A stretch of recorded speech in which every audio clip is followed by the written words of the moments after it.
మన రాష్ట్రంలో మన కాక్రోచెస్ సౌండ్ విని అలాగే రాష్ట్ర ప్రభుత్వాలు కూడా కదలాలి. చూడండి, అయితే వీళ్ళు ఇంకో మంచి మాట చెప్పిర్రు. వీళ్ళకి ఎందుకు విసుగొచ్చిందంట, ఒక మంచి మాట చెప్పిర్రు చూడండి. హిందూ, ముస్లిం విభజన రాజకీయాలు నడుస్తున్నాయి. వీటి నుంచి దృష్టి మరలిస్తే అంటే ఈ డిమాండ్స్ నుండి విద్యపై, వైద్యంపై లేదంటే పేద ప్రజల దృష్టి మీద పెట్టకుండా ప్రజల దృష్టి మరలించేందుకు ఏం జరుగుతుందంట? మత విద్వేష, మత రాజకీయాలు జరుగుతున్నాయి.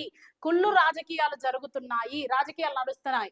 వీటి నుంచి ప్రజల దృష్టి మళ్లిస్తేనే స్తంభించిన దేశ ప్రగతి రథాలు ముందుకు కదులుతాయని దీప్కే పేర్కొన్నారు. చాలా జాగ్రత్తగా వినండి. దీప్కే చాలా మంచి మాట చెప్పిండు. కుల రాజకీయాలు, మత రాజకీయాలు మానుకోవాలి. ఎప్పుడైతే కులాల గురించి, మతాల గురించి మాట్లాడుతున్నారో ప్రజలు గూడా దాళ్ళకే చెవులు కోసుకుంటున్నారు తప్ప, మనకి ఎలాంటి అవకతవకలున్నాయి మాత్రం వాళ్ళకి తెలియడం లేదు. తెలిసినా గూడా పట్టించుకోవడం లేదు. అయితే హిందూ, ముస్లిం విభజన రాజకీయాలతో యువత విసిగెత్తిపోయారు అనే దానికి నిదర్శనం ఈ సిజేపి. అందులోంచి పుట్టుకొచ్చిందే ఈ కాక్రోచ్ జనతా పార్టీ. ఇదే నిదర్శనం. ఇలాంటి నిదర్శనాలు మనం ఎన్నో తీసుకురావాలి.